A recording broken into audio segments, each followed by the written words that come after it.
your seats. The program will begin in 5 minutes.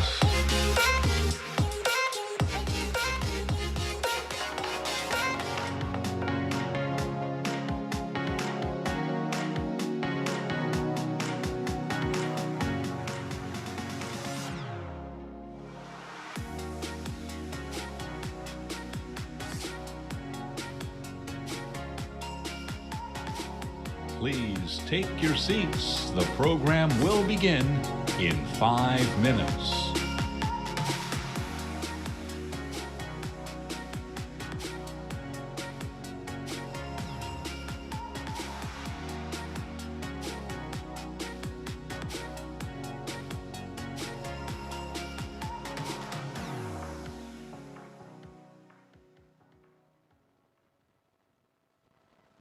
Please take your seats. The program will begin in 5 minutes.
Please take your seats. The program is about to begin.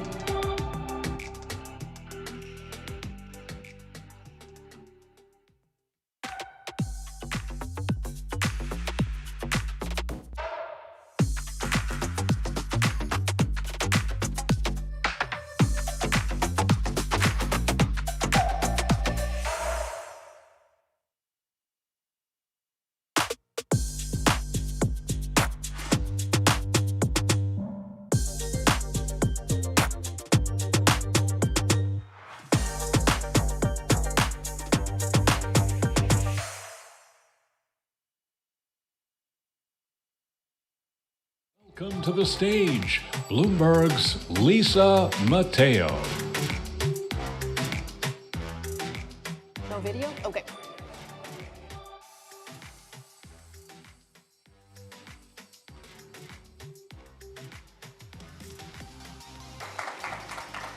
Hello everyone. How are y'all doing? Good? Good. We have a good backdrop here. Beautiful. Oh, it's just going down just right over this. This is great. This is perfect. This is actually my first time in Seattle, and I had the pleasure of going down to the water this morning. It was gorgeous. But then I forgot to hike back up to 4th Street, which was pretty rough. Thank you, everyone. For those of you in person here in Seattle, thank you for joining us. For those joining virtually, also, we have people from around the world joining in virtually. Thank you for joining us as well. My name is Lisa Mateo. I'm a business correspondent for Bloomberg News. But today, I'm going to be your host for Intelligent Automation Transformation in a Time of Uncertainty. Now, many companies realize that automation is that really critical component to long-term success. And companies have started with digital solutions to have their workers do more with less. But now what's that next step, right? So that next step is mixing artificial intelligence with intelligent automation. So today we have a number of business and IT executives who are doing just that. And they're going to sit here and talk about those strategies that they use to implement automation packages and systems that really help them and their systems be more proactive, help their business be more efficient, and help their workers be more productive, right? Sounds good, yes. All right, so before we get started, we have a few housekeeping things that we'd like to get through. For those of you who are tuning in from home, if you have any issues with audio or visual, you can refresh your browser. That's the first thing you need to do. But if that doesn't work for the people at home, you can also open that event chat box. It's on the bottom right corner of your screen if you need some more support that way. On top of that, we also have an audio to text platform that's transcribing everything that we say up and here on this stage in real time. So in order to get that, you can click the link in the session description and you can get that there. Also, for the people at home, we want you to feel like you're here and part of the audience too, so we want you to ask questions. So in order to do that, if you're at home, you just have to click the right side. There's a white tab right there, and you can submit your questions that way. Now, for our in-person audience, yes, we want to hear your questions too. How do you ask your questions? Well, you can scan the QR code. That's how you do it. You have a lot of them on your table there, so you can submit your questions that way, and they'll come up on the monitor, and we can ask them for you. Also, engage with us on social media. If you post anything, say anything about anything that you've heard here today that you enjoyed, hashtag intelligent automation. Now, finally, I want to thank our sponsor, IBM, because without them, all these conversations that we're going to have here today on the stage would not be possible. Thank you so much for that. And with that, I'd like to welcome our first guest. Please welcome to the stage Madhu Kochhar, Vice President of IBM Automation.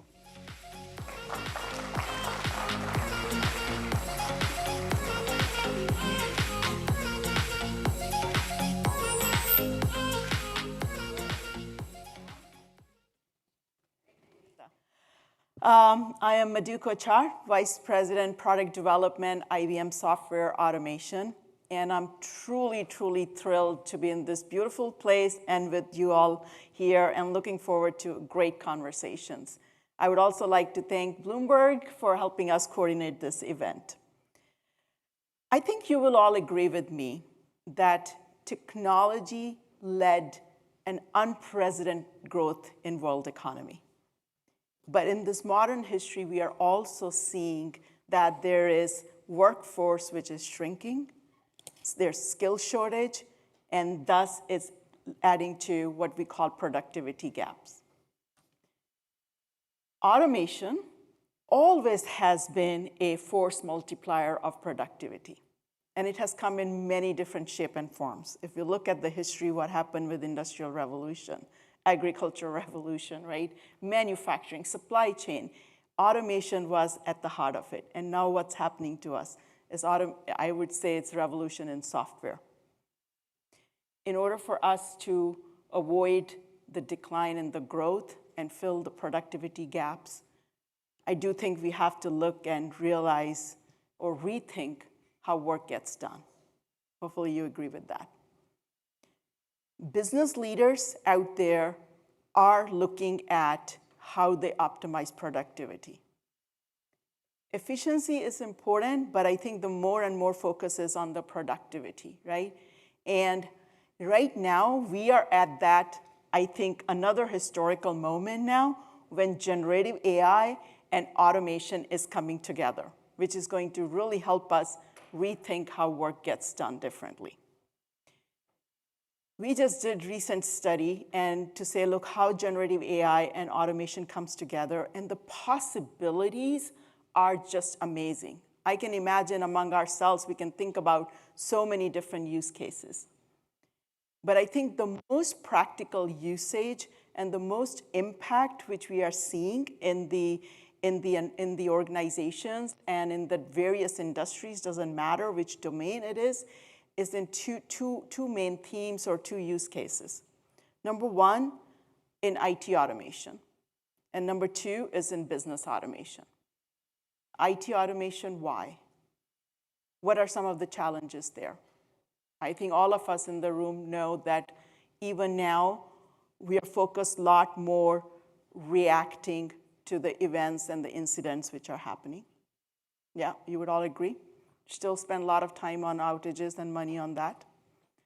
Number two, the application performances are still not very reliable, right? Number three, people do say, hey, the IT cost is out of control. You know, what's happening with the cloud, right? The cloud costs are going up and everything is adding, and focus on do more with less. That's adding up. And being the good citizen of the world, we are looking into what is the carbon footprint looks like, right? All these challenges are coming together from an IT perspective. We in IBM are focused on how do we infuse AI and how do we leverage predictive AI, generative AI in our solutions in this. A few examples. If I look at our AI Ops solution and Instana full stack observability, it truly helps you to get out of that reactive mode and be able to get proactive and able to predict that these events that happened in the past and could happen in the future, and how do we handle it? How do we automate some of the actions which we can take? What does that help? It helps our SRE, it helps our DevOps teams to be a lot more productive. Turbonomic, making sure your applications are running as the resources underneath are getting realigned. Could be your CPUs, GPUs, your containers, and whatnot, right? Importance to keep the performance of your applications going because your business is your app, right? Or your app is your business. And then looking into Apptio. Apptio is where we just acquired, and this looks at your entire organization, your enterprise cloud spend on technology, right? And infusing actions into this. So we're seeing a lot of practical usage in IT automation with generative AI and automation. Quickly talking about on the business side, what are some of the challenges on the business? Number one, I talked about skill shortage. Business leaders are seeing that pain. Number two, we know there's so much repetitive work our employees do which can be easily automated, right? You need augmentation of AI with that. And number three is all about how do I look at those processes and are they really working as they tend to be, right? Is there more optimization I can do in my business processes and whatnot? We have a solution like watsonx Orchestrate, which we announced, which truly leveraging conversational AI can help you automate a lot of repetitive tasks. We in IBM use these products ourselves, and we call it like drinking your own champagne. watsonx Orchestrate, we use it in our HR office, in HR headquarters, and it has helped us save about 50,000 plus hours.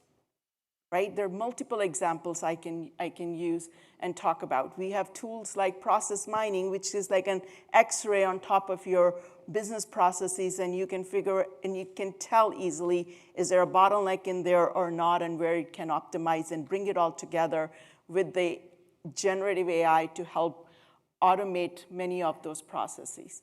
So the examples are amazing. I think we are all together in this journey, and the possibilities of what we can do to our businesses, how we can help our employees be more productive, I think it's going to be amazing work to go take this challenge on. And I'm looking forward to the conversations we are going to have as I hear from many other leaders in this room and how they are embarking on their AI journey. And again, I would like to thank you all for being here. And I hope this evening is going to be very inspiring because I am truly hoping to get inspired by listening to all of you. With that, thank you again.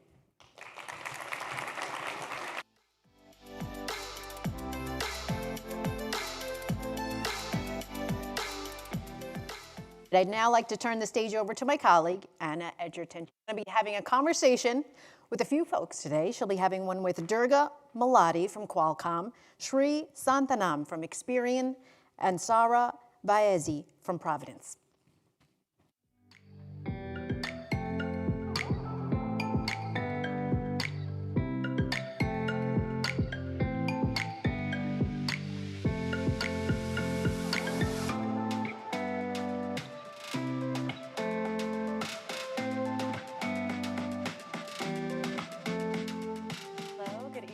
Thank you all for being here.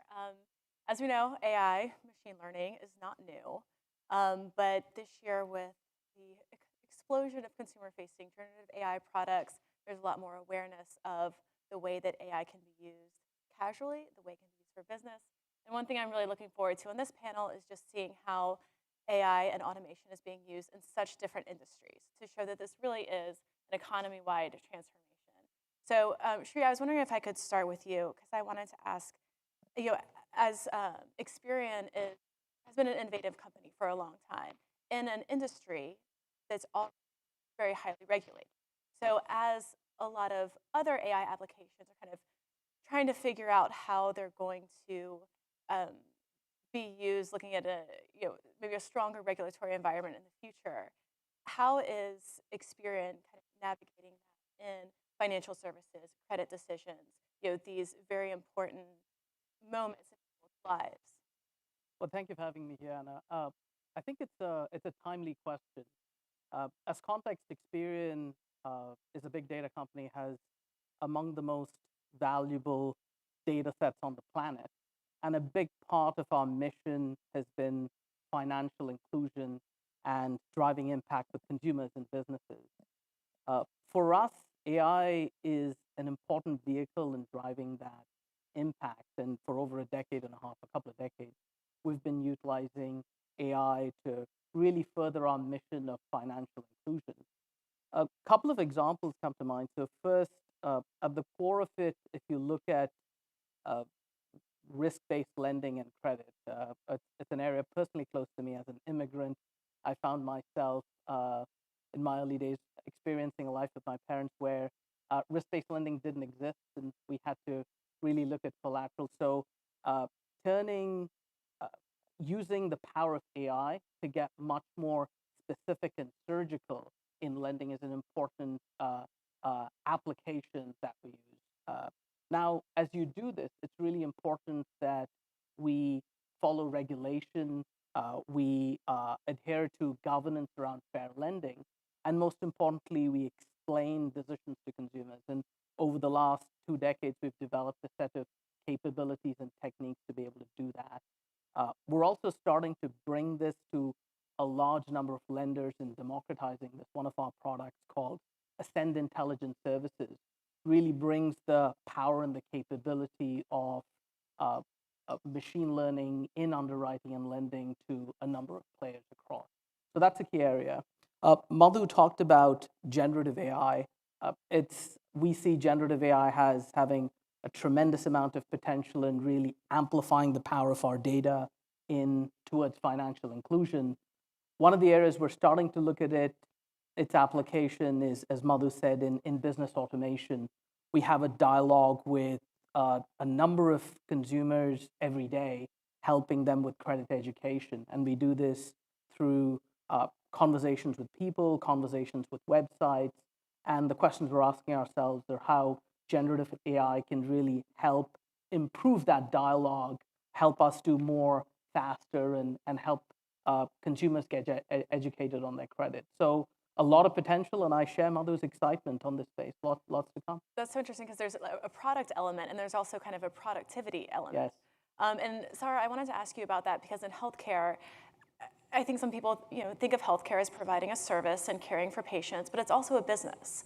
And you've written a lot about how AI can be used from providers and caring for patients and interfacing with them and also making their job more easy so they can focus on patients, but then also how it can help the business side of healthcare and help hospital systems, companies be more efficient and use their resources better. Yeah, just by way of context, I work with Providence. Providence is a very large healthcare system. We're up and down the Western United States. So we've got 50 hospitals, over 1,000 clinics. We have a health plan. It's a very complex environment. We also have one of the largest clinical research presences in the country. So when it comes to sort of both the care delivery side of things as well as the non-care delivery services, the back office functions, the technology platforms that we drive for our patients and our consumers from a non-clinical standpoint around driving personalization and engagement. I mean, we touch it all, right? And health systems, while we are very complex and we are in many cases, very clunky, we've been using AI, sort of more classic AI, for 20 years in predictive analytics for things like sepsis detection or fall detection and understanding risk of patients in an inpatient setting.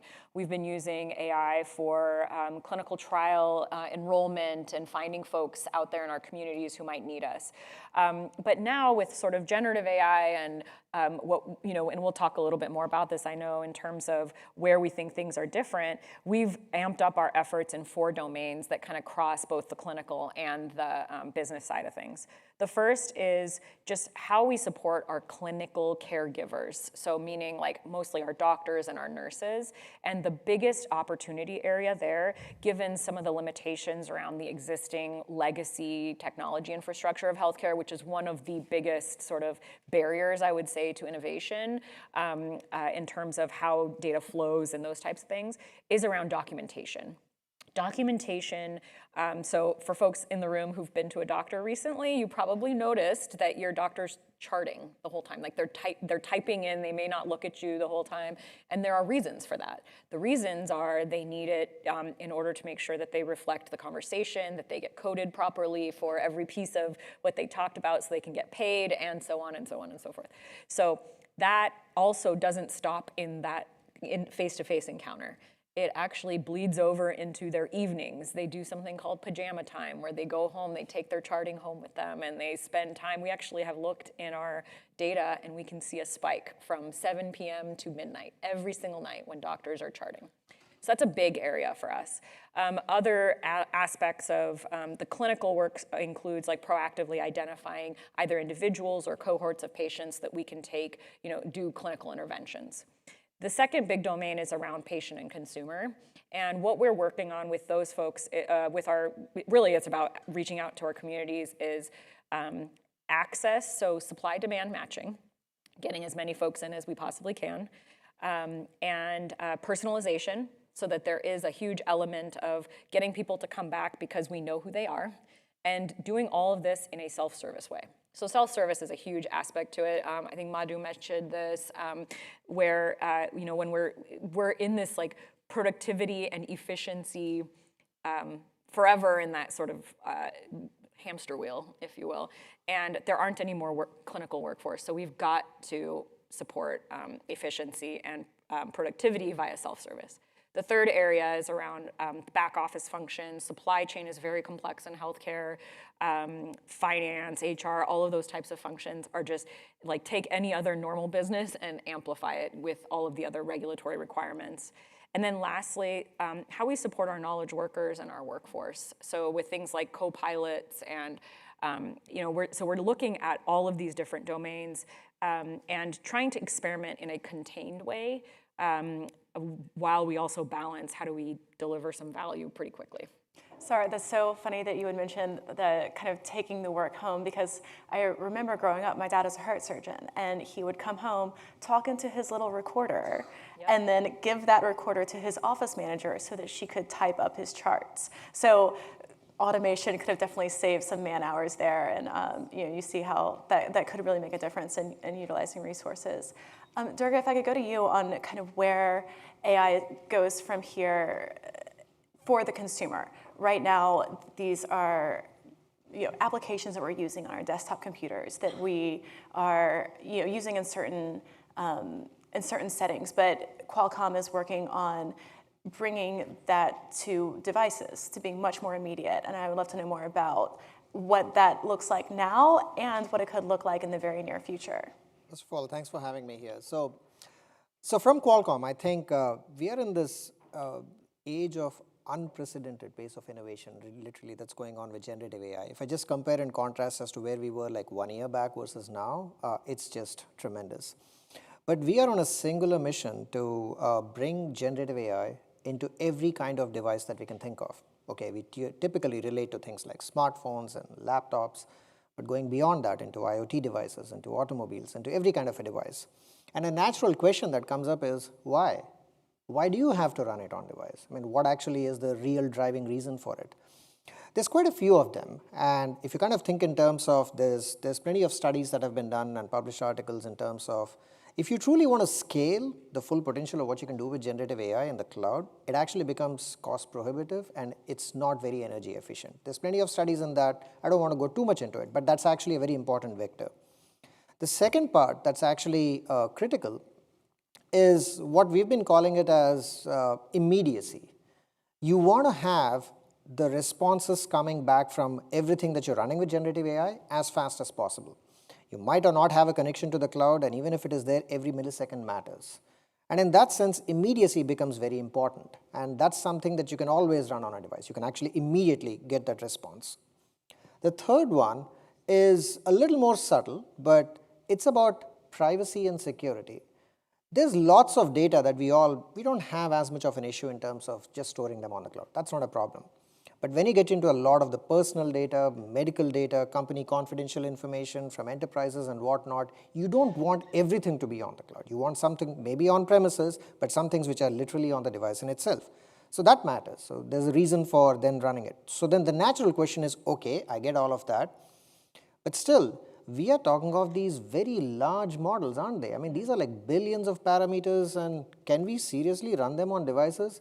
The answer is absolutely yes. 2 weeks back, usually this time of the year, we have a summit. We host it in Maui, nice place. A lot of people come in there to watch some of the demos. We showed state-of-the-art large models running on smartphones and on laptops. We showed a 7 billion parameter model, running on a smartphone. It was so powerful that instead of you picking up your phone, going through the clutter of your apps and trying to figure out if I want to make an airline reservation, I just talk to my phone. My voice gets converted to text. The text gets converted to this large model, extracts the context from it, retrieves the relevant information, and I have an airline reservation. It's quite something, by the way. The other one is, as we kind of go a little bit further into that, is usually when we talk of these large models, these are what are known as foundational models. They've been trained on data that's out there and pretty much public information. But there's tons of information that is personal. And so fine-tuning those models. If you have a digital assistant in your phone, in your laptop, in your doorbell, for example, and it gradually starts personalizing based upon your data, your context. In other words, if you and I have the same device today, 2 years from now, our digital assistants will behave very differently. Maybe it knows that I like one airline versus the other, and it's going to retrieve that information or something else. But those are examples of personalization which are absolutely critical.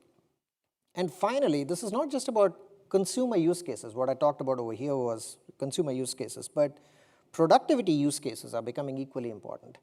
Co-pilots are something that people are very familiar with as they are coming up. But actually, there's really two kinds of AI-based use cases emerging when you use, for instance, a laptop or any of the devices, but a laptop is an easy example. One is what we know as a Q&A. You ask a question, you get an answer. I want to generate some code, I type in something, I get a response. That's like a on-demand AI. You, as the end user, want something and you get the answer. But the other one is something that we've been calling as pervasive AI. It's constantly running in the background. It's almost integrated as a part of the device itself. It's reasoning, it's thinking on your behalf, it's anticipating your next move. You're talking to your colleague and you're just saying that, hey, I just had this meeting with this person 2 weeks back. Next thing you know, meeting notes pop up. Should I send it to this person? How did it know that? Well, that's because you're getting the context right there. You and whatever device it is, that context is getting completely contextualized and then sent out and then used for retrieval of information. This is tremendous potential. We're just scratching the surface with this. As Qualcomm, our job is to bring the platforms and the software there, and the use cases can then develop on top of it. So truly excited about this, about all the opportunities that are coming in. I love the way you put it when we were speaking before, that you described, up to now, we've had to learn the language of our devices. We've had to learn how to navigate our folders of apps and everything. But now our devices are going to learn our language. Absolutely. In fact, voice, if you think about it, is the most natural interface that you have towards devices. To pick up that point, every time there's some new language that always comes in and we all learn it and we keep migrating with that. But perhaps it is time the other way around. We speak and it gets created right there. We don't have to actually do that. And speaking of voice as a more natural interface towards all of our devices, I used to think that, usually we have very complex devices. Smartphones are not one of the easiest ones. And there's a large cross-section of population, they don't fully understand how to make them work.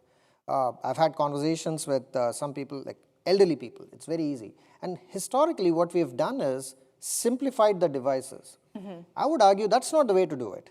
You want to keep the device as complex as possible because it's very powerful that way. What you want to simplify is the UI. I can tell my mom, you can make a reservation that way. You just talk and it happens. Visually impaired, they have not been able to use smartphones that we've talked about. There's a huge potential with that. So it's about simplification of the UI. That's a big, probably over the next few years, we're going to see a lot of that happening. And looking forward to a lot of that. For anyone who's helped their parents or grandparents work their smartphone, I'm sure that'll be much appreciated. You also mentioned personalization, which it definitely seems like where this is going. And I know Providence has done a lot of work on creating that personalized experience for patients and for consumers. What's different about generative AI compared to previous iterations of AI? Well, one of the interesting things, that Durga mentioned actually is the tuning. So, generative AI is very versatile, but it's also sloppy. And in specific use cases, like in healthcare where it's highly sensitive and it's very complex, that sloppiness matters and is a problem. And so, we have to tune it. And we need to get it to, but with the tuning that we've done, we've been able to get very high levels of performance. And performance is it's like orders of magnitude better than it used to be.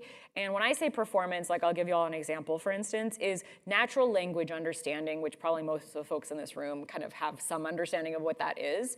Up until the mid-2010s, natural language understanding for models was less than humans. Now it actually exceeds humans. Handwriting, generation of text, like all of these things are things that we couldn't really do with computers before that we could. And it's enabled by the fact now that we've unlocked everything by putting it up into the cloud, and we're layering in these foundation models, and then tuning them with things that we can put on top. So that's different. Another thing that's different is adoption, especially, and this is a very big problem in healthcare. Technology gets adopted at a snail's pace, at best, in some cases. And because generative AI has kind of from a pop cultural standpoint, really captured folks' imaginations, that adoption curve is a lot less steep than it has been historically. So that makes a big difference, right? To just get folks to start engaging with the tools and using them and learning from them.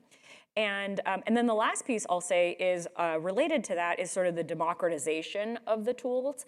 I was just talking with a couple of, three of our doctors who they went and built just a little application on top of some of the platforms that we've already got, and we're very far ahead from a foundational kind of architecture perspective, in that all our data is on the cloud. We've got a single unified infrastructure around our electronic medical record. We've got a single instance of a cloud-based ERP. So we've got a lot of that already kind of ready. But those 3 doctors, they just went and created a little model for like, how do you track who's ready to be discharged at a very high level of precision. And then you can do it much more in advance so that you can actually act on it. You don't do it like, late in the day when the nurses are changing their shift, for instance. So those factors like make it a lot more usable than it used to be. I'll give one other use case, which is that folks that, there's something called an in-basket for doctors and care providers. An in-basket is like their inbox, right? Like their email inbox. And when we trained so many folks to come online with us during COVID, the unintended consequence of that was that there was a huge explosion of those messages. And now I think it's for every minute of clinic time, it takes our providers 3 minutes of time to answer those questions that come in through their inbox. And what we can actually understand now is we can parse the intent of a user and what is it that they're trying to get accomplished by that message. We can understand that so well that we've been able to eliminate 22% of those administrative messages from even being sent in the first place. By coming upstream, we've presented a chatbot kind of conversational framework for folks to engage with us, and so they don't send a message in the first place. So we couldn't do that before. The performance of our models before, a lot of the large language models was, let's say, in the 60 to 70%. Now we're in closed environments, 97% accuracy. Well, I'm glad that you mentioned data, because obviously these models run on data. And that's one thing that makes Experian such a valuable company, is just the massive amounts of data that you have. And I was wondering, Shri, if you could talk a little bit more about how Experian uses that data and automation, and also the fine-tuning of the models, kind of the interplay between how these models work and how the data is used. Yeah, it's a great question. I'd like to go back to a couple of points Durga made, actually. A key to using our data, a big part of our focus and brand is on regulation and safety. So particularly with these large models and large language models and generative AI, the area that's still being discovered is how do you manage them? How do you prevent them from hallucinating? How do you, and it's quite interesting to think about the governance and framework around these things. They seem to resemble more the framework you'd put for humans rather than historically the frameworks you put for models. So historically, we've looked at models saying, precisely tell me how this works, what parameters go in. The framework that is starting to emerge for large language models resembles more the framework you'd apply for humans, and things like, do I put governance around it? How do I control the information that goes in? One of the techniques we've started using in managing our data safely with these large language models is a method called retrieval augmented generation. And the way that works is, rather than inject the data into the model, it allows you to, in a carefully and curated way, manage personal information to create use cases. So for us, that's an important part of how we're using our data, one of the most valuable data sets on the planet, safely with large language models. Well, and Durga, just in the few minutes we have left, I wanted to ask you about, you mentioned briefly that taking these capabilities onto devices can make them more secure rather than sending that data out to the cloud. Could you talk a little bit more about that and just kind of the privacy and security advantages of keeping your data close? So first of all, the data never leaves your device. So it always stays with you. It doesn't go into the cloud. Any query that you have, any personal information that you have simply stays on the device. So that's like the first order of privacy that comes into the picture. And when you start thinking in terms of the personalization that occurs, today we talk of what's called as inference running on device. Basically, you're running the model is probably trained somewhere else, and then with a combination of data, but then you're just running it on the device. But as we talk about the personalization of the user experience, we are talking of training with personal data that resides on the device, and then gradually training on the device itself, so which means fine-tuning on the device. That makes it much more personal, and in that sense, you really don't want that to happen in the cloud. I mean, I think it's a matter of choice, depends upon what it is, but I wouldn't want to do that for some kinds of data that we have. And it's not just about consumer use cases, even for enterprises. That's not something that we would want to do, especially when you have tons of confidential information. So fine-tuning is probably one of the other reasons why we strongly believe that data in that sense should remain on the device. As we talk about a lot of the questions that come in these days about AI itself, a lot of the questions do come about as to how secure is it, how safe is it. At least one aspect of that answer comes in from running generative AI on device. I think so far the real question was, can we pull it off? Can we actually run these really large models? And the answer is absolutely yes. And so with that, hopefully we'll start this journey. Well, I'm so sorry we're out of time. I wish we could have gotten to the fluffy warrior kittens and some of the other things we talked about before. But thank you all so much. It was great to see you all, and I hope to continue the conversation. Thanks for having us.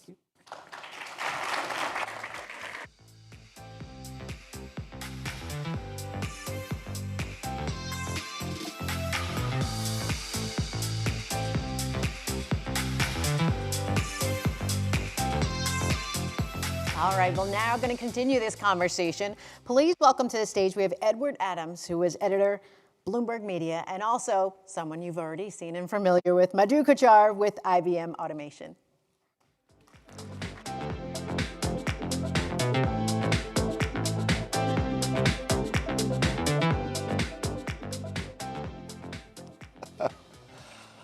Madhu, welcome back to the stage. Hey, Edward.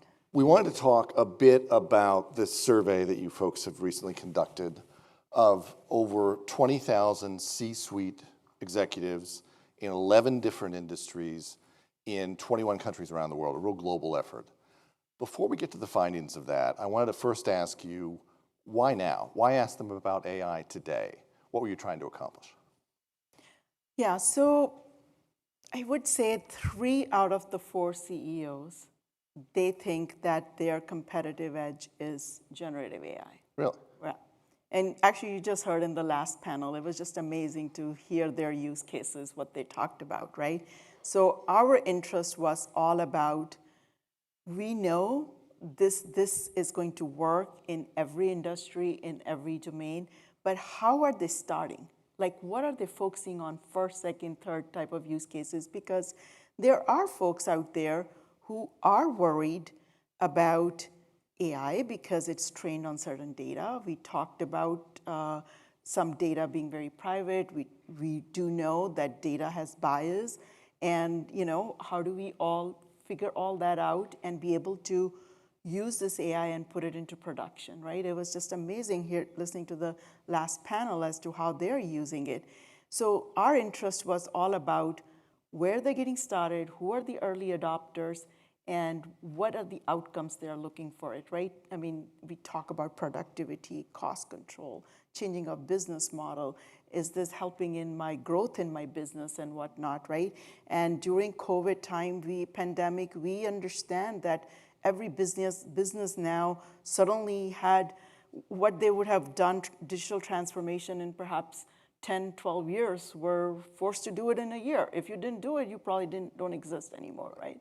So that was really the focus to us to understand how are they starting this journey, because each of them was on a different journey. As Sarah mentioned, right, healthcare, like amazing use cases, but they're very slow sometimes to adopt. Right. So that was some of the rationale. Okay, so we're going to unpack it in a little bit of detail, but tell me sort of top line, what was the biggest, most important finding of the survey?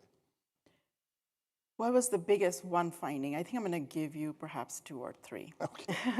And I have a cheat sheet because there were so many stats and I want to make sure I got the stats accurate.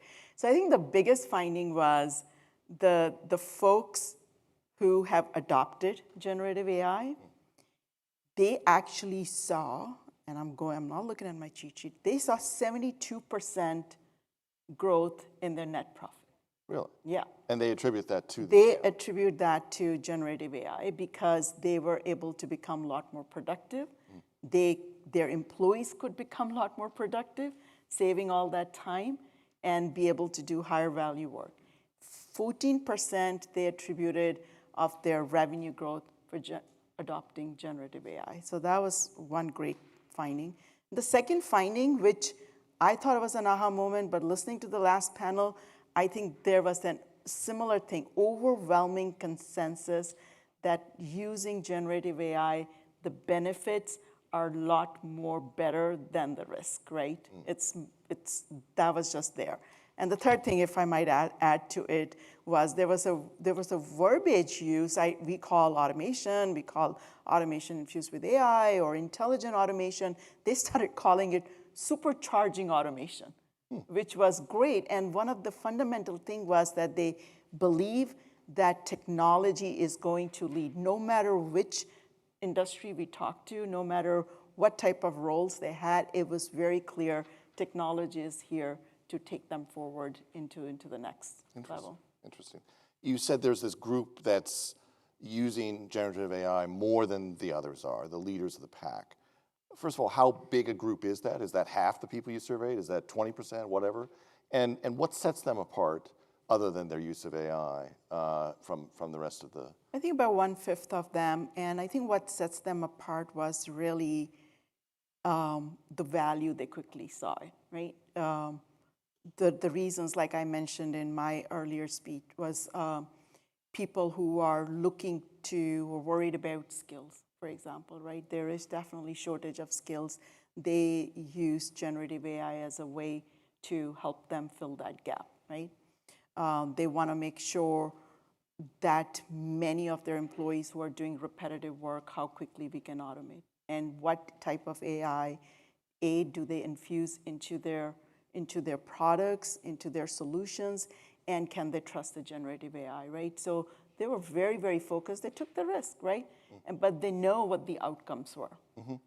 And they don't seem to feel that the adoption of generative AI, at least at this stage, is a risk, or that risk outweighs the risk of not doing so. Tell me, why is that? Totally outweighs. And I think I have a good answer prepared, but if you look at the last panel, they talked about all the benefits they're seeing, right? The benefits of conversational AI, for example. The benefits that you can just speak into a device and it can not just take the action, but it can predict what the next action could be, right? So we, like in IBM, are really focusing on solutions like that where think about that you have an AI assistant for you to do your job or help you do your job, not to replace you. Edward, don't go there. I'm a little worried. No. Not coming back next year. It's more about how do we augment you to be more productive on things. But think about it, right? You get a product which has, like you and I have some very portable skills, right? We call them out-of-the-box skills. We know what we're going to do. Then we go into a job and we train ourselves onto that domain, right? And then we as humans have that reasoning that we know if I do step 1, I got to go do step 2. Think about generative AI and products already doing that work for you. It comes with out-of-the-box skills. It can sequence the events for you. It can understand what you're going to do next. And the answers are there, right? And Watson X Orchestrate, we see that in action. Interesting.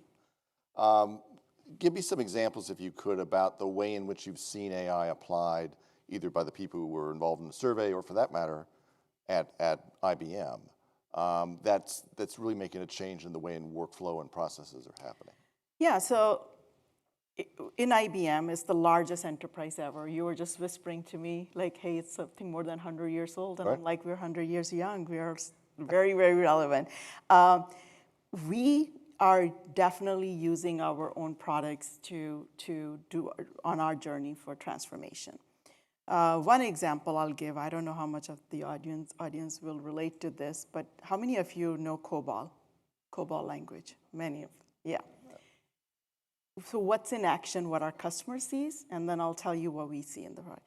We just announced Watson X Code Assistant. It can take COBOL code and it can generate Java. You hire, like we have shortage of skills. How many people here understand COBOL, but how many of you can program in COBOL? Probably very few. Sorry, don't want to, there might be some, right? But you can train new employees to understand the code. You can refactor the code. You can write test cases based on all it generates. Like, this is the power. I never, ever in my lifetime would have thought that it would do it. I run product development, so I've got a lot of developers. And what we are doing internally is, how can I leverage Watson X Code Assistant to actually develop code? It's not that I don't need developers, I definitely need them, but this is gonna help them with their productivity. So simple examples like that, right? Yeah. And I already spoke about Watson X Orchestrate. Using it in our HR, we're using it in our procurement, we're using it in our sales, and we're seeing productivity which we would have never ever imagined. And those employees are now able to do higher value work, think more strategically than sitting and doing a lot of repetitive tasks. And our customers are seeing the same value. I'm hearing, not just from you, but from a lot of others in the industry, that AI is not replacing people, but it's really additive. It's making existing workers much more productive. And I would be more than happy to have a little AI help when we sit down next year at this same table and talk about the future of AI. So thanks for the insights. Thank you, Ed. And thank all of you. Thank you.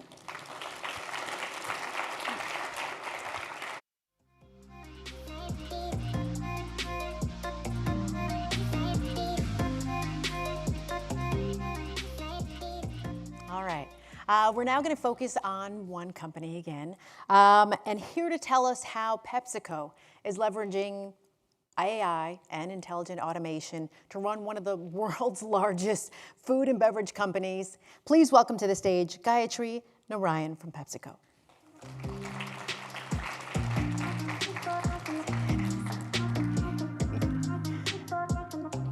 Thank you. Now, for a company that's been around for 125 years, certainly seen a lot of technology transformation. So I want to kind of set the scene for the audience so you can describe how you're implementing AI and automation. Now, when we spoke earlier, you had mentioned different areas. Now, first you had mentioned PepsiCo using AI to make its system more consistent. Yeah. Get a little bit into that for us. Absolutely. Super excited to be here. I actually have a few slides that I thought will help, have the discussion. So, the first thing is, this is the lay of the land when I joined PepsiCo a few years ago. There was disparate systems that didn't scale. Every market was somehow different, had something custom built for them, and the logic was kind of, inconsistent. And what happens is the markets kind of just sit on different parts of the evolution curve, and we just are never able to bring everyone up to the same level. So from there, we kind of went to, okay, how can we harmonize this? And so the truth is, it's kind of like going to a dentist, right? You have the teeth you have, and you're going to have to figure out how to make it look better. And so where we started was more in sort of the middle layers. Can we harmonize the business logic? Can we industrialize the AI models? Can we create a somewhat of a domain-specific data template? And that's kind of where we focus all our energy on. And if you think about what I call the first mile and the last mile, inherently it's going to take us a very long time to get everyone on the same page. And the truth is, there's going to be an app in Portugal that's going to behave very differently from an app in Chile. And so what we did is we then applied intelligent automation and AI to serve as accelerators. And so, I have some use cases here of, what are we doing in the first mile? And this is where, the beauty of it is we said, okay, the data is the data, it's going to be different. Can we empower sort of the local teams to use intelligent automation to kind of plug into sort of the broader unified infrastructure? The second part of it was more around the business logic. And I'll come back to this, I have a few more examples, which is always evolving. Can we then have intelligent automation be a part of that evolution of the logic, the business logic, so everybody can keep up? And then the last one is last mile customization, whether it's language translations or tax rules or what have you. Can we federate out that development activity using citizen developer approaches to the markets itself? You've laid it out nicely just for us. I love that. Something else you mentioned is about understanding the existing process, right? Why it's important. Yeah. So how has automation helped in that area? Oh, it's funny. I'm sure all of you have gone through this. So you kick off a project, and the first thing the team comes back with is say, you know what, I need 3 to 4 months of discovery. I need to go figure out what is happening. And this was exactly the same story that we had. So this is an example, it's a real example from a warehouse solution that we were building. And the team came back and said, it's going to take us at least 4 months to figure out what is going on, which is, the truth is, if a human went and tried to map out the spaghetti diagram on the left, it is going to take quite a bit of time. So what we actually did is we used automation and mining, and through whether it was mining on top of the ERP systems or within the systems that were in the warehouse, and we mapped it all out within almost 3 to 4 weeks. And then it was, okay, so how do we take this and build a solution? So we applied automation in a sort of development phase and more of a discovery phase. And this whole project, which would have typically taken 6+ months, we got done and we scaled it out to 9 warehouses in literally 2 months. And so again, if you ask me, did we get 100% of the value of all the efficiencies? No. But we got more than 30, 40% in that short a time. So from a time value of money, we got it all back. It's all about the time. Yes. You have to maximize the time. Talk to us about some of the unique ways that you've been implementing AI. Yeah, I actually have another example. And this is, we call this the last mile customization, right? So we have an application that we actually have our customers download. And when I'm saying customers, think mom and pop stores. And this is especially in the emerging markets. And so the same solution scales across a large number of markets. So we're at over a dozen markets. And so we're talking Brazil, Romania, and what have you. And in order to keep the cost down, what we ended up doing was we embedded low code within sort of the application itself. And we realized that the cost to serve when we have customer issues is really high. And again, it's somehow unique to every market. And so we then built out an interface where we enable the business team in the local market to curate how to set up the customer support. And then, whatever channels they wanted to use, whether it was WhatsApp or within the app or SMS, it didn't matter. They could configure the whole thing. And so we set up a system, and then we were able to scale it across all of these markets that I'm talking about. So we were able to bring down the cost of development by about 35%, and the time to market was much, much faster too. So, and the beauty of it all was because we were changing the sales process dramatically, the minute we gave the business team access to the solution and ability to configure it, they wanted to use it. Otherwise, we were getting a lot of resistance. Right.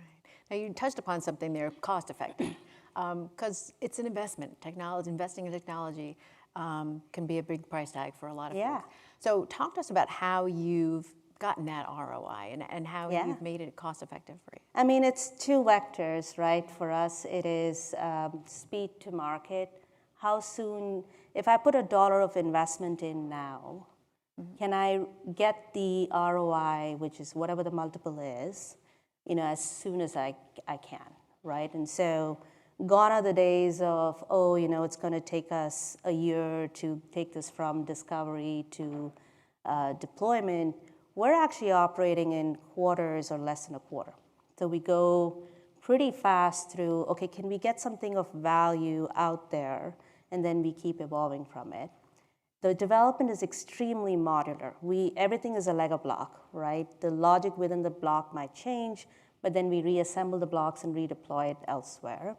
Customization, we federate it out to the market because, if you're doing this globally, the center can never be smart enough as the market. And so we just federate it out and empower them through low code to sort of fend for themselves. And then the differentiated value is, at the end of the day, you have applications across your entire value chain. How do you interconnect them? How do you get them to work in real time together? And we're able to sort of do that with that harmonization of the middle layer. So those are some of the things that we have sort of done to get not only quickly to the market, but also get the value as we do it. Now, do you have any examples of any challenges? Because with new technology comes different risks. So do you have any examples of a problem that you've encountered, and explain to us what you've done to overcome that? Absolutely. I mean, the first challenge was adoption, right? I mean, currency is adoption.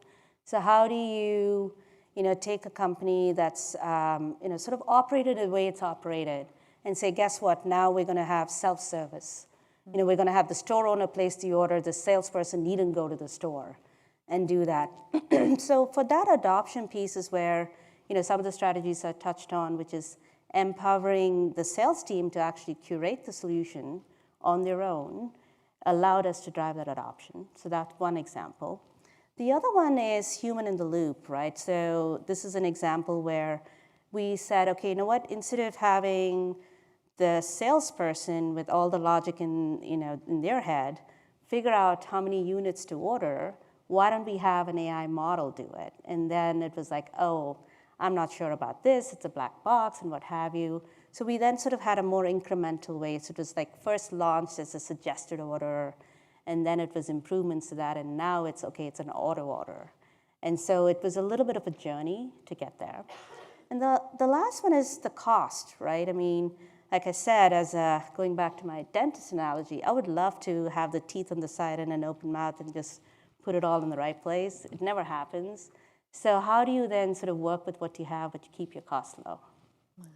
Now, what about companies, people who are sitting out here who say, you know what, we want to take that next step. We want to take the leap. We want to get into automation, AI, everything. What advice do you have for them as they're getting ready for this next step? What questions should they be asking, themselves?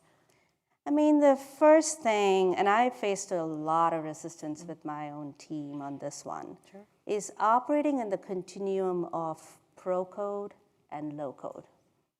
So, my team, I have software engineers, I have a lot of automation engineers, and it's almost like they speak a different language. And so getting them to sort of actually hold hands and build solutions that sort of combine both of them, like the customer support example that I showed, it took a while. Yeah. So, getting comfortable, because then if you look at the cost of development, especially experimentation, it really comes down dramatically if you can operate well in that continuum. So that's number one. The second one is skimming the value.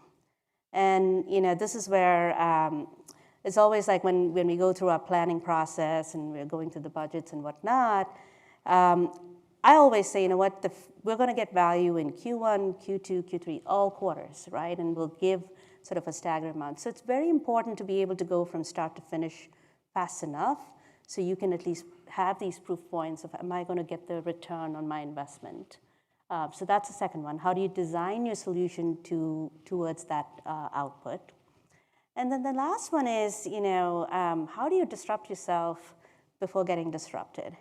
So we talk a lot about, technology is worse than driving a new car out of the dealer's lot because it's old even as you touch the steering wheel.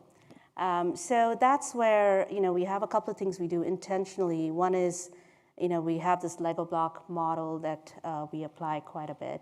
And so for us, the switching cost is switching a Lego block, and that works well. So we talk a lot about what's the exit barrier for a specific solution, even before we build it, because we know we're going to have to exit it, right?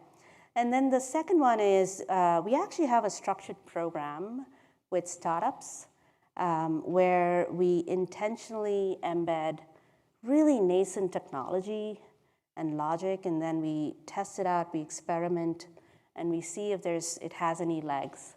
And then we sort of go from there in terms of evolving into a more industrialized solution. So, there are a lot of misses. As long as you can keep those costs low and you get your learnings and your proof points, we can make progress. And the last piece is this hybrid approach of build and buy. So, if you look at the stack, it's a whole hodgepodge of different approaches, which is fine. Again, it still has the structure of those Lego blocks that I keep mentioning. So, which allows us to sort of say, what is, when we make a decision of whether we're going to build it or buy it, we look at a net present value of the build cost and the run cost and then make a decision. So those are the things we do. Now, we've talked a lot about what you're doing, some of the challenges, some of the benefits that you've seen from it. Let's look ahead, to the future. What are you excited about for AI and automation?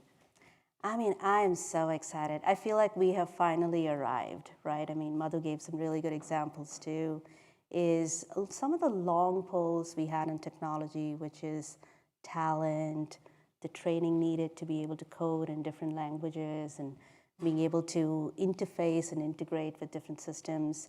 All of that, to a large extent, it's become a lot more easier.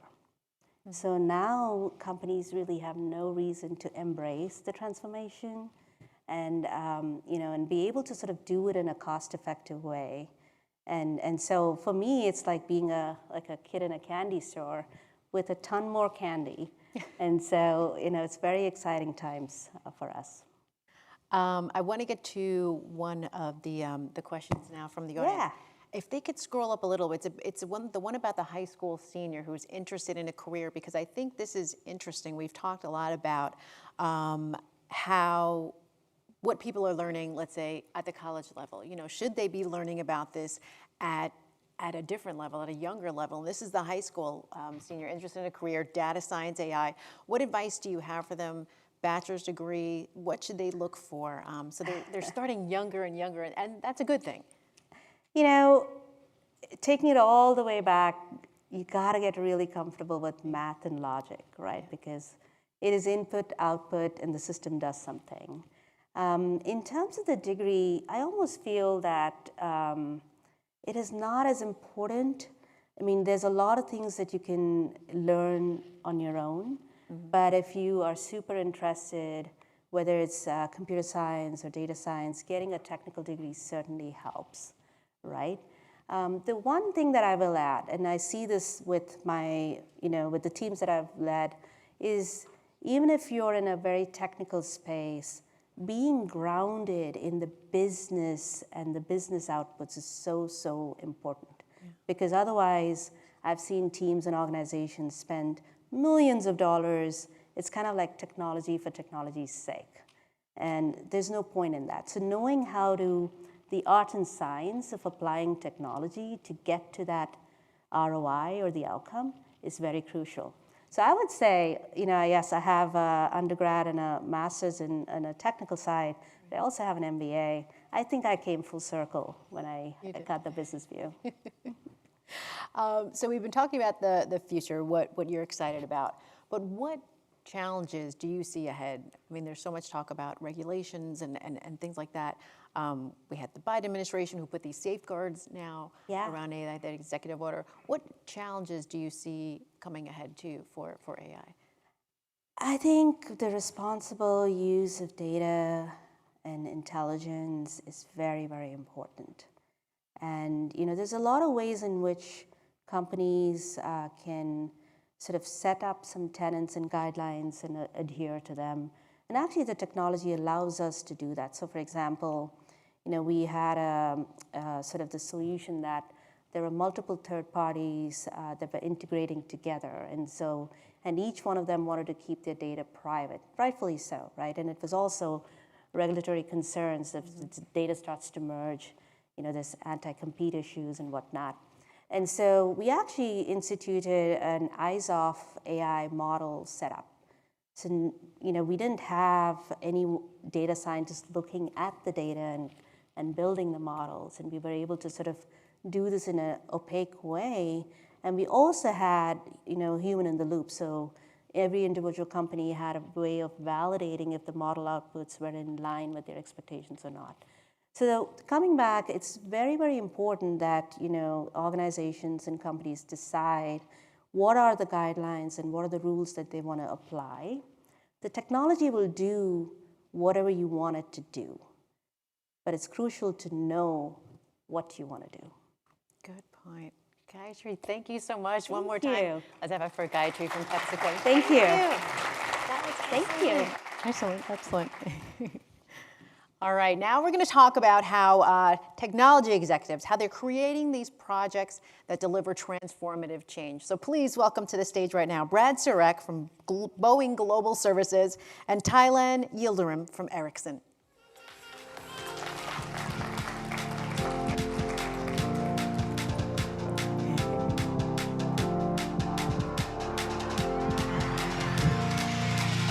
Thank you. Thank you for joining us. Sure. Now, what we want to do is just, again, set the stage for the audience. If you could describe exactly what your company does and how you're using automation that best benefits your company. Taylan, I'll have you start with you. Okay, perfect. First of all, thank you very much for inviting us here. So I'm very happy to be here. So I'm working for Ericsson, and I'm head of operation for Ericsson.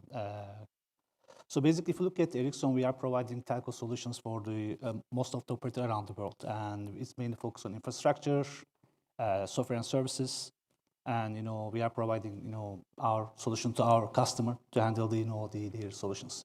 So if you look at Ericsson for how we are doing how we are using automation or intelligent automation or AI services, there are multiple places you can look around. So one of them, just a good example, for example, all around the world we are delivering projects, and when we establish a new program, for example, how we are going to create our documentation, where we are keeping those documentation. So it's essential to use some kind of tools to help us to create all those folders for us, for example, or to ensure that those documents have right information inside.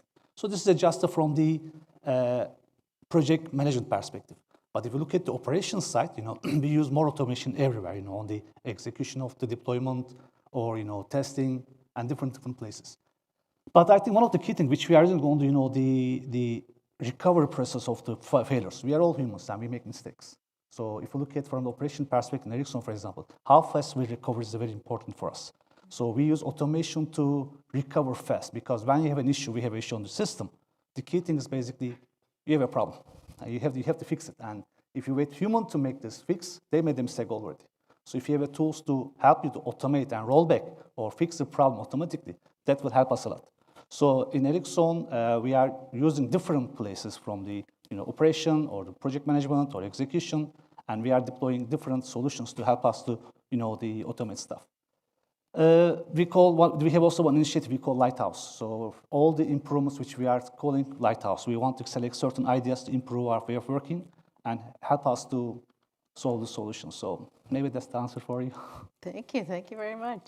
Now, Brad, when we spoke, you had mentioned that you use it on the inside and in products. Yeah. So describe both sides for us. Sure. So I work for Boeing, so I think you guys all, being in Seattle, know Boeing. I have this dream job because I get to run the software business for Boeing. And so you probably don't know this, Boeing has a software business, but we provide the software to the people who fly the airplanes. So all the airlines, the military, business aviation, general aviation, even drone operators use our software. So we provide software that the pilots use in the cockpit. We call it the flight deck. We also provide the software that the airlines use to plan the flights, all the routes, and mapping the crew and the pilots to the planes and all of that. And then we use it for the maintenance of the plane. So we have a lot of people, 4,000 people around the world that build this software, operate this software, and serve our customers. So we're using this software, we're using AI to help us run our business the same way you've been hearing from all the other speakers. To drive efficiency and automation. We have a ton of software developers. It's a SaaS software company, essentially. But then a big part of the business is we're sort of like Google Maps of the sky. The sky. Yeah, so we collect data from 297 countries around the world, from the FAA equivalent in each of those countries. So we'll collect all the data about the airspace, about the airports, the changes to the airports. We get it in all kinds of formats, from PDFs and documents in all kinds of different languages to XML and all those formats. And so we have to process that every 28 days by regulation, turn it into normalized navigation charts, and we publish it out in 200 formats to nearly all the airlines in the world and military operators. So about 90% of all the planes flying use our navigation data in the airplane, and it has to be accurate to 5 nines. So there's a lot of automation that goes into doing that, to do it safely and in a very structured way, and to get it into that 28-day window, because everybody has to have fresh navigation charts. If you change the taxiway on a runway, on an airport, you want to know that before you go there. Good. Now, one of the things too about that is doing it at a cost savings. Right. So how do you make that effective? Taylan, I want to see if you can talk about, for Ericsson, how have you seen it being cost effective? Anything with revenue growth, improved workflow? Talk about that area. So My role is basically focused on the operations, so we execute programs. So when I look at the projects specific on the operation side of the activities in Ericsson, one of the key things, when you calculate the return of investment, sometimes, you need to look at the what we are doing. For example, just a quick example I can give. Recently, I was leading one of the program in response. We are responsible to deliver software for one of our biggest customers. And we have multiple R&D units, and each R&D unit is developing certain application for us. And they are testing and they are sending all things to us to deliver to our customer. But the end-to-end validation part of this is our responsibility. So we have to implement in the close to customer. The team itself, they focus on everything, but they didn't really invest on the test automation, for example, to end-to-end test automation. So what happened? We get software from different R&D units around the world. One of them from China, one of them in India, one of them came from Georgia, I think Croatia. And when we combine all those softwares, they're not working together. Individually, each of them is working fine. They did their testing, their validation. But when it comes to our ecosystem, we test it or we take lots of time to find out the problems that make a frustration on the customer, that create a cost on the program. So we decided to invest on test automation more, for example. We said, okay, we have to invest in here more. We missed it in the beginning of the program probably, but we should invest there. And when we develop and integrate end-to-end test automation in there with the certain, the AI logic inside, by the way, so we've identified the issues in advance. So what happened? Instead of spending 3 months or 4 months for the validation of every we get a software, for example, from all those entities, it will create a cost for us. The time become a cost for us. But when you invest on the right place, that will reduce the cost, and you make your customer happy also. So I think if you look at it in this perspective, to calculate return of investment, you should not just do right calculation. You have to think about what's the right place to invest. What's the key thing you should focus? Should I invest on test automation more? Should I invest on the rollback procedures? So if we work on this, you can see saving automatically. And if I compare this program with the other program, for example, or if I look at the ongoing program, which is more heavily invested on the automation part, you can see more margins because they do things faster. And then you see the real saving from the programs. Yeah, and Brad, when we spoke, you have some pretty good percentages that you were talking about, cost saving wise, and just time management for the management. That's the huge. Yeah, and a lot of what we do, we help our customers digitally transform. So if you think of an airline, they're going through their digital transformation. So we're really focused on helping them get that ROI on the operational improvements that they can get. 5 to 10% of their profit just goes out the window with disruptions. So when you think of a snowstorm or you think of a crew member calling in sick and all the times when we're all, delayed because of flights, that's real, big money for airlines. It's just going out the door. So we focus a lot on how we can give better next best action based recommendations in that day, what they call the day of operations. We do a whole lot up front to optimize the planning of the routes and the planes and the crews, but invariably, that all kind of on the day, someone calls in sick or a plane has a mechanical problem or the weather changes, so they have to make adjustments in real time. And traditionally it's been the experience of the person in the control, in the operating center making those decisions. And if they've seen that before, they're pretty quick with it. If they haven't, and they're just learning, maybe the decision is not the best decision. So we're looking at how can the technology come in, provide better situational awareness to people, and crunch all the different possible scenarios and make some recommendations so that the human can make a better judgment in the moment and make a better decision. And that saves tons and tons of money for the airlines. That's a good thing. It's a great thing. Now it's about using that ROI to kind of fund that next step too. Yeah. I mean, I think the way we see it is not this digital transformation in these complex businesses that we all run. It's not a big bang approach. You can't, especially these systems are running, all day, every day. So we have to think about how can we sort of earn value in small steps. And so we actually structure maturity model with our customers. So if we're talking about, operating the airline, or if we're talking about maintenance. So like Sarah from Providence was talking about, all the things that she was explaining, it was like really resonating with me because our patients are airplanes. Right. So we do the same kind of things that Providence does in terms of diagnosing the patient. We get a lot of data off the plane, and we use a lot of machine learning to help us understand what's going on and what we should do. And then we got to make sure the right part is in the right place at the right time to help that airline, make the repair that they need. Right. And a ton of paperwork is involved, as you might imagine. And so there's a whole lot of opportunity. In fact, we use not the generative AI technology on some of this stuff. We use ontology-based large language models, which we find don't have the hallucination problem that the generative models have. So when we're thinking on, these kind of specialized vocabularies that we have for airline maintenance and all the documentation and all that, we're finding a lot of value in, applying sort of the ontology-based knowledge graph type solutions for that. But it gives the same kind of user interface that you'd get from a GPT type model. Perfect.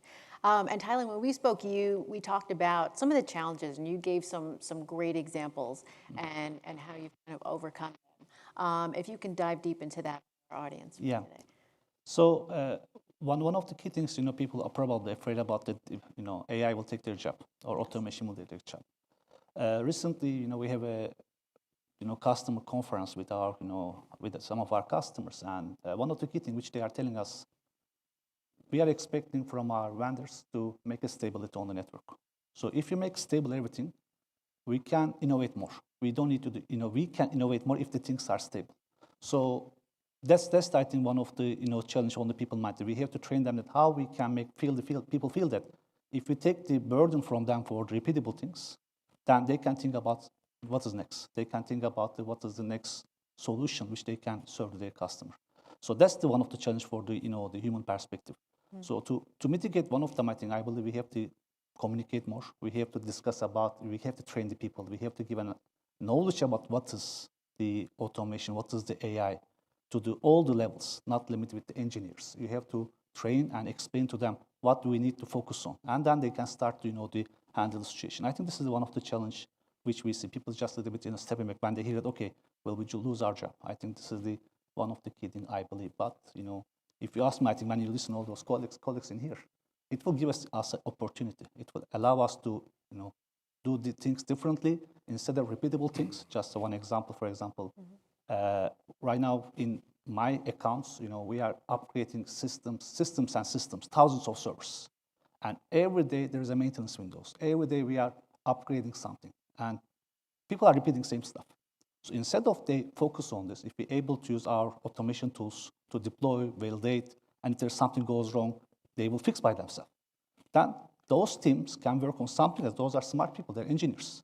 So they can develop some other stuff, we can invest them for some other activities. So that's the challenge which we are facing. And we need to focus on this problem. Another example on the security, I think security is very important for all of us in every market. And every day we are getting hundreds of list of the bug issues or the hot fixes we need to deploy. And we are questioning ourselves, do we need to deploy everything? Who's going to maintain, for example, there's 10,000 of lists which are one system that, okay, you need to fix this, and one of them is, for example, about Wi-Fi card. But that device doesn't have a Wi-Fi card. So instead of that person to go and spending time on that, maybe the AI help us to, to mitigate this problem. So, but of course, that requires to train people, and that's the main challenge, basically. Yeah, and Brad, you had spoke about it making people more effective, making their jobs more effective. So get a little bit into that, because I know you talked a lot about, because that's the one thing that people think, I'm going to lose my job. But you said that's not it. I remember at a past event, I was speaking with someone, and they said they told, there's software engineers and everyone, hey, you don't have to do this other part anymore. We want you to do this. And they were excited. They were like, finally, we get to dig in deep into something. So and it's I'll talk about some, because I think a lot of people are used to the Copilot and using the for code and all that. But I think there's a lot happening outside of just software engineers. So we serve, we have a lot of maintenance people. We do a lot of maintenance on aircraft as part of our broader Boeing business. The part of the business that I'm in is the services business. And so we train those people in simulators. So we'll simulate the maintenance. So if you're going to go learn how to work on an airplane, we have a really high fidelity simulation of the airplane, and you go make mistakes on the simulator, so you learn.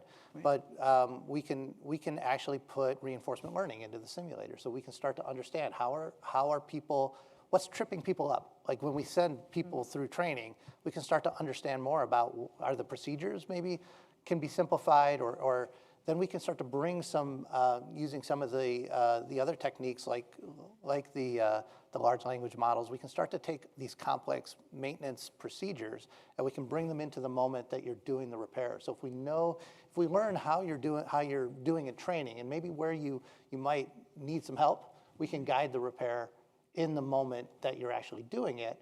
And we can just sort of, again, just be kind of the assistant to the person. So it's not about replacing the person. It's about helping really give that person a better situational awareness and then, helping them make the best judgment on what's the next best action. And it's the same thing in the operations center. We can simulate the air traffic and the airspace at an airport, and we can understand. You think how complicated it is because it's not just your company that you're making a decision for, but other companies are flying airplanes into that airport. The weather's changing. All of these kind of variables. It's hard for anybody to kind of get their head around all of that, especially if you're under pressure. So it's how do we relieve that pressure by helping to analyze that, simplify that, set up the decisions that you need to choose from, give you the information you need. So you're really getting out of that crunching the data yourself and using your judgment and your experience, to make better decisions, to get better outcomes for your customer, for your company. And I think it's just there's a lot of turnover in these operations centers because it's a lot of pressure. These kind of tools really help people to, I think, come and do the kind of work that is fulfilling and not being, crunching numbers. Yeah. Yes, what they want to do. I want to see, we have a question from the audience here. Want to see if you can touch on this. Yeah. In what ways do you expect generative AI will combine with physical technology for use in manufacturing? That's it really builds on what I was saying around the maintenance side. Exactly. I think it's extensions. You can imagine the extensions of that environment. So that blurring of the digital and the industrial kind of physical world, and ways that you can, bring more competency-based training into people. So you're kind of observing how they're working, and then you're using that to tailor very customized training for them. We do it for pilots now. It's a way you train pilots in a simulator. Is the software that we provide on the iPad, measures how they fly, how long their landing roll is, all this kind of stuff, and that's used to train them in the simulators with very custom scenarios. In the manufacturing and the maintenance side, it's the same idea. So we're really looking at ways that we can bring some of that more one-to-one tailored, support to each person. And then take the wisdom that comes from having thousands of people doing these jobs and innovating every day on how they do the procedure, learning from that and bringing that back to the collective group. You can automate a lot of that, and that's what we're trying to do. You can. Now, Taylan, it all sounds great, but how do you get corporate culture to get on board with all of this? I think one of the key things, you should celebrate the successes. So when you have some kind of successful use case or scenario on the corporate itself, you have to make it visible. You have to ensure that other people see and feel that the value of this.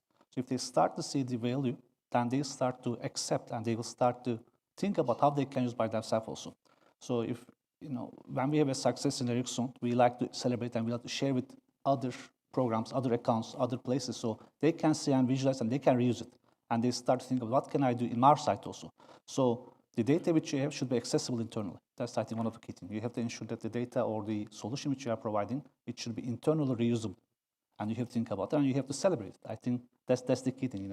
If you can enable the people to hear those, then they think, okay, that's a nice idea. Let's do it. And of course, training. You have to train people. You have to continuously train the people. So you have to think that, don't assume that they understand. Just to give you an example again. So we have a speak-up culture in Ericsson. So we told the people that you can speak up, you can talk. But in behind, every day I receive hundreds of emails, hundreds of training, because if you assume that person will speak up, if you tell them, you are wrong, because maybe they don't feel that courage inside. So you have to let them feel that you have to change the culture of the company. So to that you have to create a training, you have to communicate, you have to show use cases, and gradually, the company itself will change their way of working, and then they will accept or they will adapt to new changes. Now, before we run out of time, I want to get into kind of looking ahead. Where would you like to start using automation, generative AI next? What are you looking toward right now? Yeah, I think for us, it's really the cutting edge is how we can combine multiple types of AI technology, everything from machine learning to the generative or ontology-based or reinforcement learning for us is also an important piece with the simulation technology, the things that you kind of brand as digital twin, but for us it's it's physics-based twins of the aircraft, or it's airspace, as I was saying, and then seeing how you can combine these technologies again to really make sense of what's happening in the moment. And then what we're finding is it's not just about the present moment, but it's also going back in our simulations of the airspace, for example. We can turn back the clock and relive a bad day, but relive it in a way with some AI support that can help analyze that. We can run optimizers on it. We can start helping the team understand what could you have done differently. It's almost like sports teams who have the benefit of like going back and reviewing the film. Yeah. Imagine you could do that at work. Go back to the video. Right? Well, we can do that for airline operations, and we think that having AI in an instructive way start to analyze patterns of what happened in the past, then see how can I look for those patterns as they're happening in today. And then when I see those patterns happening, how can I alert the human of that earlier? So I've got earlier awareness, and I can start to I have more time, basically. So those are that's the active area of research for us, and we're seeing some really exciting results from what we're doing there. Love the Yeah, I'm having a lot of fun. Yeah, that's what it seems like. That's the best part of it. It's a great job. Yeah, Taylan, where do you see it heading next for you? What are you looking into? Yeah, so I can give one good example, probably you'll like it. When you have an issue on your phone, you call the customer care of the operator, and they will ask you, what is your problem? But in reality, they should know your problem, right? Because they have so many tools in behind to collect all the information. If you didn't pay your pay, they know it. If there's a coverage issue in that area, they know it. But their challenge, they cannot collect all those data and create the intelligent solution before you call them. So I think the next step, which the operators or the telecom technology focus on, how we can use our data to convert them and provide a proactive action to the problem set. So we don't want you to call the customer care, and even you call, we want to aware that we know your problem already. So we want to say, okay, you have a problem in your area, you have a coverage issue. By the way, you didn't pay your data, therefore you have a problem. Let me send you a message to take a decision. So all those actions can be done through the AI platform. So if you're able to use those platforms cleverly, let's say, sure. So in one way we can improve our efficiency. We make the customer satisfaction at much higher level. So you don't need to call the customer care, or you don't need to think about what's the problem. And the same thing on the operation end.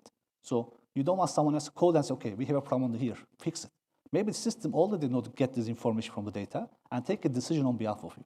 I think that's where we are going right now. We are integrating all our data with the intelligent solution to troubleshoot for us, to take an action for us, so we can make a much stable system. So that's the next step which we are focusing right now. And we are there most of the cases, but you will see soon probably. Exciting stuff. Oh my God. Brad and Taylan, thank you so much for your time. Appreciate you being here. Thank you. See you.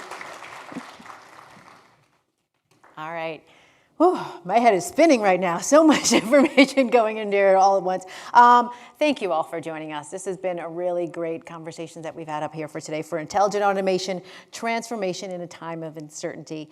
Thank you to our speakers. Thank you to our moderators. Thank you to my Bloomberg team, everyone up here. And of course, thank you to our sponsor, IBM, because all these conversations, everything you've learned today would not be possible if it were not for them. And if you want to learn more information, just head to the resources tab over on our event website, and you can find some more information on them there. Also, thank you to everyone here for inputting your questions. Makes my job a little bit easier. You kind of input your questions there. So thank you. And if there was something that you heard that you didn't remember, you didn't get to jot down, we have a solution for you. Head to BloombergLive.com and you can view it in on-demand time. So you can go back and get those little nuggets and start these conversations and continue them back at your companies. So thank you very much and have a great night.